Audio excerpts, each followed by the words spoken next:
Hello and welcome to Microsoft Hates Greg. My name is Greg Deckler, and today the June 2025 update dropped. So I was actually at a conference speaking. I came back after doing that, and boom, new Power BI desktop. And I'm going to talk about it first things. If I sound a little weird or I clear my throat more, I got some kind of little like scratchiness going on. So anyway, hopefully I'm not coming down with a cold or anything. But I've got some things that again, don't get your hopes up. It's almost all preview, right? Again, and but there are some interesting things. I got like six different things I wanna kind of explore a little bit. But then there's something. I mean, I'm still not sure. Did I miss this somewhere, or it's disturbing, and we're gonna get to it at the end. And maybe I just missed it somehow in like previous updates. But anyway, I just for as much as I'm in and out of Power BI, I don't remember ever seeing it. So anyway, let's get started. So again, if we go down here and it's like, hey, it's turning 10. Hey, the conference is back. I guess Fabric's doing so badly that they have to, keep marketing it, and shove it down everyone's throat. So that's what they're doing, right? So they're having even more community conferences for Fabric. Yay. Anyway, so and then they have this secure collaboration on sensitive data in Power BI desktop. So I was like, well, what's that? And then you're going to see like preview, preview, preview, preview, preview. They did get like something went GA. Sparklines went GA. So let's get into it. So we're going to go in order here. Secure collaboration on sensitive data in Power BI Desktop. What the heck is that? You're saying? Well, basically, it's just you can put a sensitivity label on it, which I think you've always been able to do.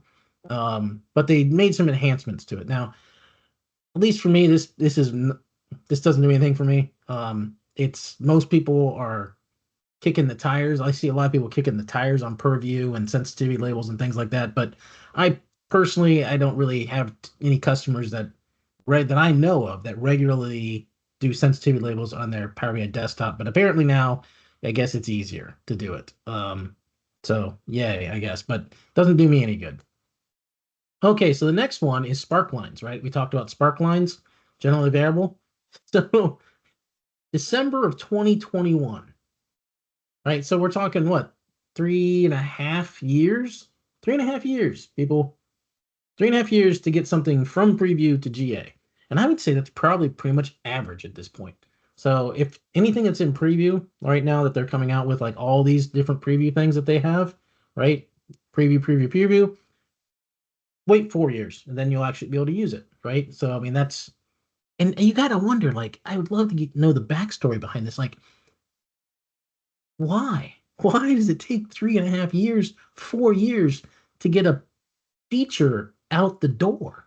Like back in the day, right? It was every month thing, there were a slew of new things coming out every month, and they were GA, right? I mean, not a lot of things, some things went to preview and then to GA, but a lot of things just went straight to GA. It was like, oh, do stuff. So I don't understand. I fundamentally do not understand like how something can take 4 years to go from preview to GA. Something as relatively simple as sparklines for the love of Pete. Like, why? I know a lot of developers that could do that a lot faster. More like 4 days, not 4 years. So anyway, so sparklines, I just blows my mind, right? And then we get into the new tenant, the map stuff. So this is new tenant settings for Azure Maps visuals. So let me close this. And so here it is, right? So then you start reading through this and you're like, okay, what? But anyway, what's going on here is that they get it to on the next one. But historically, enabling Azure Maps required you to opt in because they relied on third-party services for geocoding. So apparently they fixed that, sort of. Um, so now I guess EU and US customers, like, you can get all of the geocoding for US and Europe within your geographic boundaries, within whatever geographic region that your tenant is provisioned, right?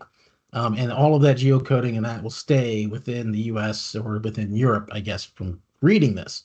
Um, but then there's sometimes that you still need to go and use these subregions, or for these subprocessors for some regions, which we'll get to in a second. But so now I'd love to show you what these are, but I don't have these settings. I have, like, you can use it. That's the only tenant setting that I have. I don't have these additional two settings, which apparently allow you to say, hey, you're allowed to use subprocessors that are not in my geographic region and blah, blah, blah, I guess. Like here we go. Data sent to Azure Maps can be processed outside your tenant's geographic region, so you can turn that on or off. Data sent to Azure Maps can be processed by Microsoft Online Services sub-processors. So there you go. So now this kind of plays into this next one, which is, where to go? Oh, new tenant settings for Azure Map Visuals, support for mapping South Korean locations. Like what? Like, was that not possible before? I guess I never had a reason to map a South Korean location, but apparently, like, you couldn't before. I don't know, honestly. And reading through it, basically, like, if you go through here and say support for mapping South Korean locations.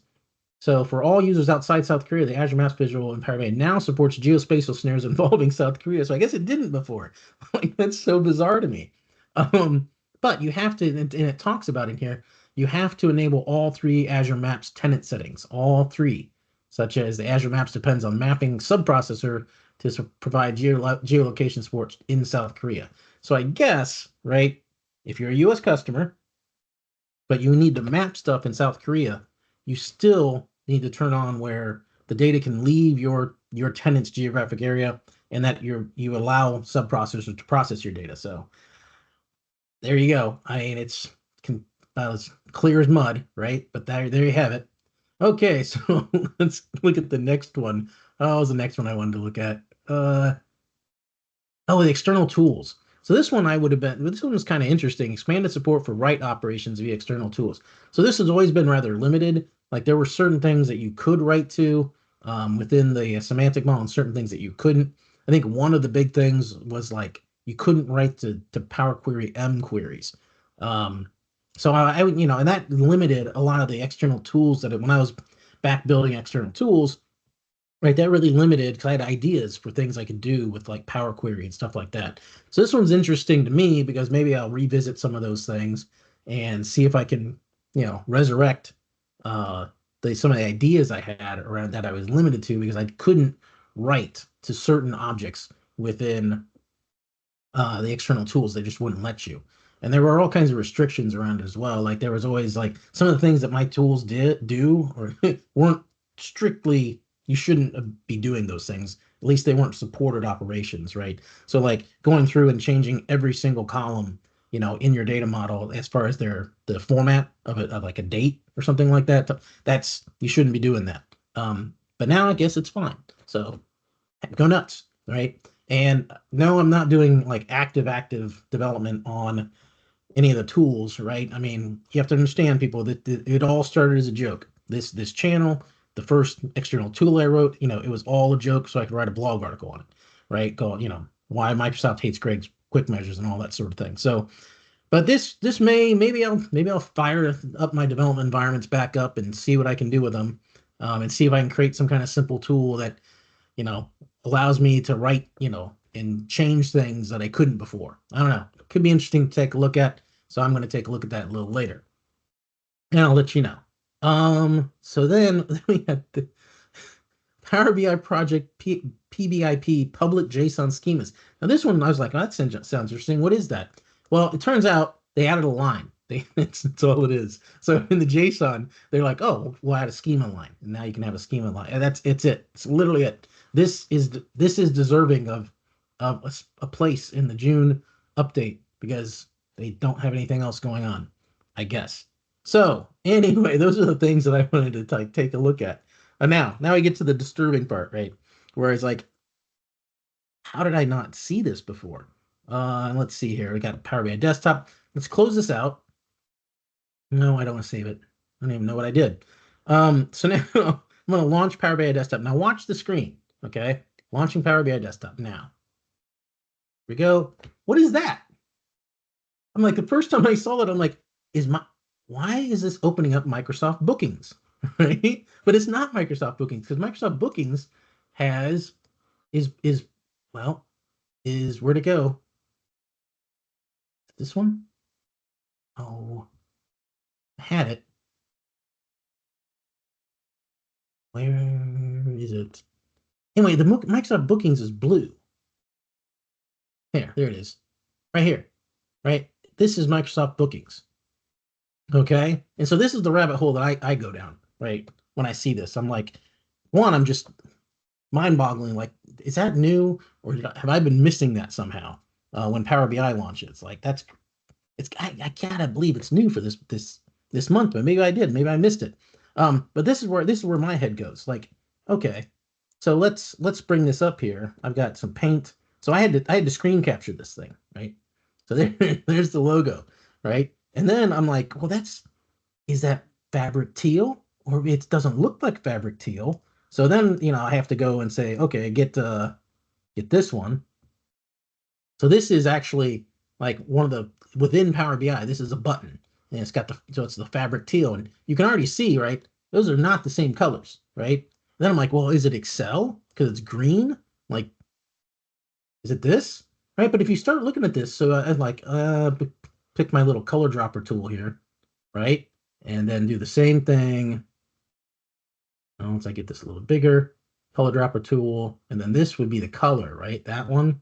And then this guy, little color dropper tool, and then select that, right? So then we can say, okay, so the fabric color is 17/120/101, right? But over here in this Power BI one, 33 115 70, which that's not the same, right? Clearly different colors. And if we do it again over here, it's not the same so it's different. It's all different. It's a different green, right? It's not the teal, not the hated fabric teal. It is not, Excel green. It is some other version of green, right, that we have with this. So it's like, well, but then you're like, well, has Power BI ever been green other than fabric when fabric came about? Like, what is this green color doing here? Like, because you search for Power BI logos, and other than the fabric teal, you get nothing that shows green. It ain't there. Like, I don't even know what that is. No, what is this? That's Excel comparing. So I see. So I'm just mind-boggling, right? Like, where did the green come from? And why is it present in Power BI? Is that new? Is Power BI's now going to be green? Is that the color? It's like Excel. And why the B? Why the B? Like, if I think about Power BI, I get the BI, right? But the more important part of that is the I, right? You want intelligence. Right? It's like, nope, it's just, are they going to change the product name to just business, right? That's not going to be Power BI anymore or anything else. It's just business, right? I don't know. But yeah, now we have a B, which the focus has never been on the B for Power BI that I've ever known. And this is the first time, other than that fabric teal, that somehow we have this new green color that is.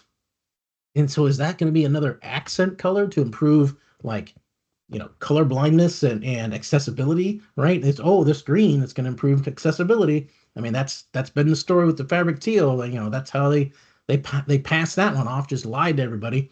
But yeah, so crazy stuff going on. I don't know where any of this is headed with the green and stuff, but it's probably just conspiracy theory crap at this point. I don't even know.